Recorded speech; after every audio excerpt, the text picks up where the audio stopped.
जिसने अपने मन को जान लिया वो महान बन सकता है, बिल्कुल, लेकिन जीत लिया वो भगवान बन जाएगा। और मन को अगर मजबूत करना है सर, एक बड़ा सिंपल तरीका बता दे रहा हूं आपको मन को मजबूत करने का। सर 2 दिन में उसको अपनी आंतरिक ताकत का एहसास हो जाएगा सर।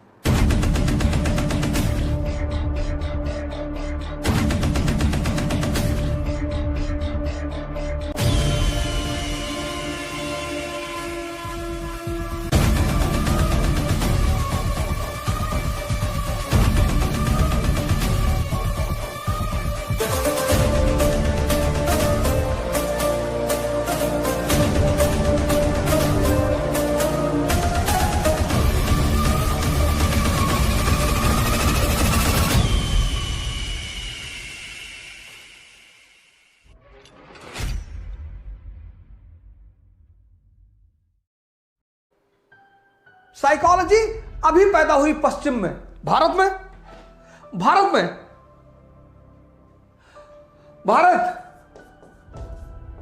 बुद्ध मन पर काम करते हैं। पश्चिम ने मन को समझना सिखाया, भारत ने मन को जीतना। कबीर बहुत नाराज है मन पे। कबीर को अगर आप सुने, बहुत नाराज है मन पे, बहुत नाराज। रविदास बड़े मृदभाषी हैं। रविदास कहते हैं मन चंगा तो कटौती में गंगा।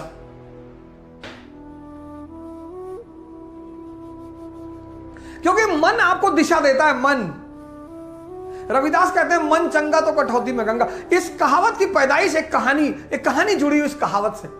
रविदास चमार थे जात के, जूता उता सुलते थे, जागृत आदमी थे। एक बार उनके गांव के एक पंडित जी गंगा जी नहाने जा रहे थे। तो जब रविदास की कुटिया के सामने से गुजरे तो रविदास ने पूछा कि प्रभु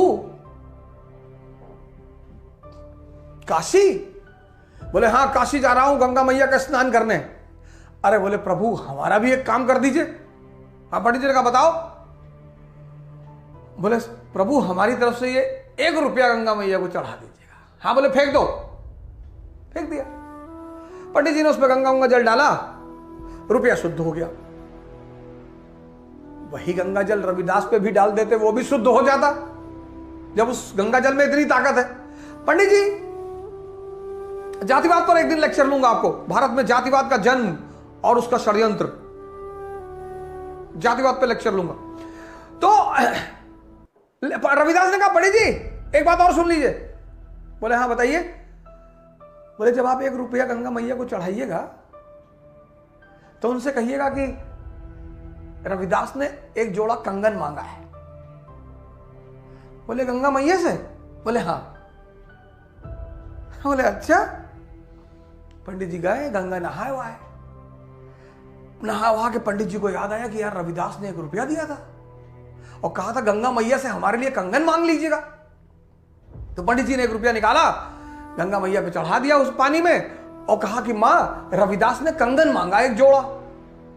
गंगा मैया अवतरित हुई, बोली ये कंगन हमारे बेटे को दे देना। पंडित जी तो टेंशन में आ गए, हम पूरी जिंदगी नहाए, माता जी आप हमसे मिलने कभी नहीं आए। अरे बोले जाओ बाद में बात करेंगे।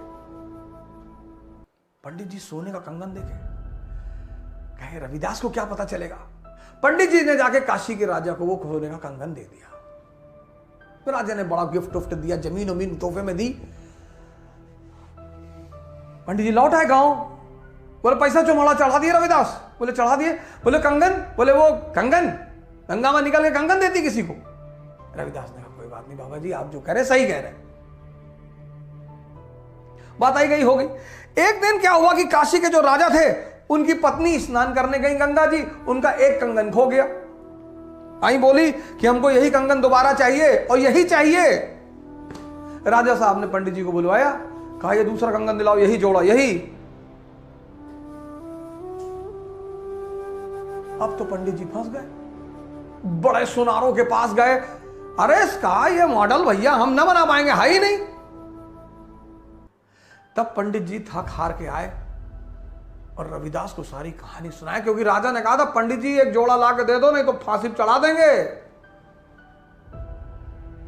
तब अंत में आए रविदास के पास कि भैया बचा लो, नहीं तो जान चली जाएगी। कंगन दिया था मां ने, और पूरी कहानी उन्होंने सुनाया।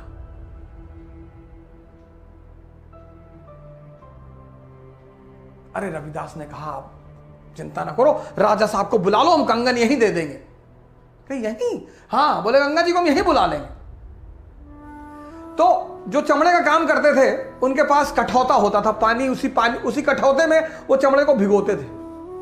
तो राजा साहब, रानी साहिबा सब लोग आई कंगन लेने के लिए कि वो तो गंगा मां का कंगन है। सब आए देखने के लिए कि गंगा मां कंगन देंगी। बोले हाँ। तो रविदास की कुटिया पे आए तो रविदास खड़े हुए कठौते से हाथ जोड़ा, कहा मां एक जोड़ा कंगन और दे दो। तो कठौते से गंगा जी निकल आई। वहीं पर यह मुहावरा बना, मन चंगा तो कठौती में गंगा। तुलसीदास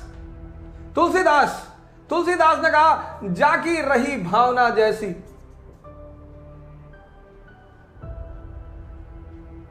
हम पश्चिम से बहुत आगे हैं सर, यही डर है पश्चिम को, इसी से डर है, इसी से। क्योंकि जिसने अपने मन को जान लिया वो महान बन सकता है, बिल्कुल, लेकिन जीत लिया वो भगवान बन जाएगा। भारत बहुत आगे है पश्चिम से। पश्चिम को पता है कि इस धारा को तोड़ दो, इस धारा को। बुद्ध कहते हैं विपासना, स्वयं को देखना।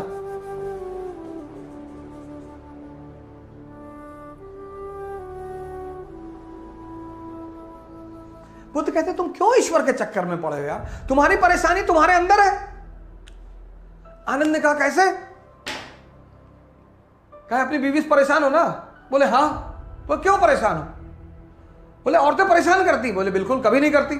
कौन बोला औरतें परेशान करती? तुम शादी करने गए थे 500 आदमी लेकर, शादी करने क्यों गए थे? सोचे थे मजा आएगा। एक ही बात सोचे कि मजा। शादी मतलब जिम्मेदारी, इसलिए शादी के साथ एक शब्द जोड़ा है हनीमून। हनी सन नहीं जोड़ा, मून। 4 दिन चमकेगा फिर अंधेरा।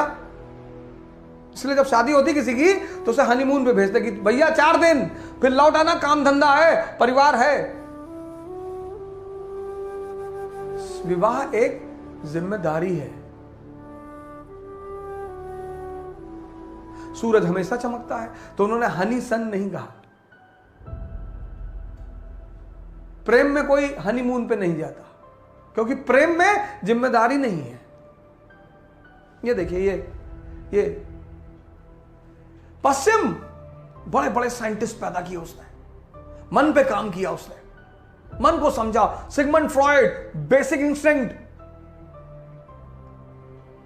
Psycho analysis.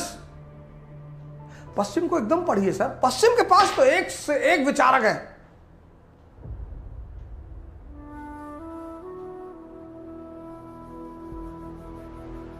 तो आपने क्या किया?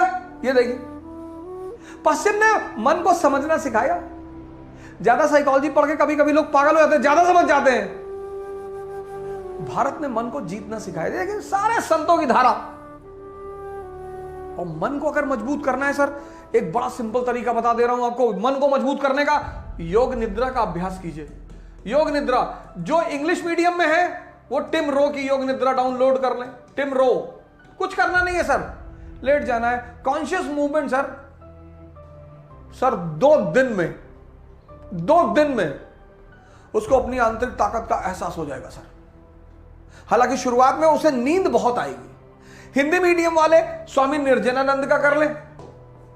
हिंदी मीडियम जो हिंदी अच्छी समझ रहे हैं, स्वामी निर्जनानंद मुंगेर से। और जिन्हें हिंदी में दिक्कत है वो इंग्लिश में टिम रो की कर लें।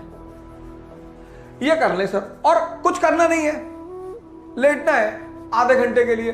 वो निर्देश देते जाएंगे, आप उस निर्देशों का पालन करें। कोई फिजिकल एक्सरसाइज करनी नहीं है। बहुत प्यारी चीज है योग निद्रा सर। मन को संस्कारित करने के लिए, अपनी दिशा में आगे बढ़ाने के लिए बड़ी प्यारी चीज है योग निद्रा। आप यहां से शुरुआत कर सकते हैं। आप किसी भी विचार को अगर अपने सबकॉन्शियस में प्लांट करना चाहते हैं, वो पहला कदम है।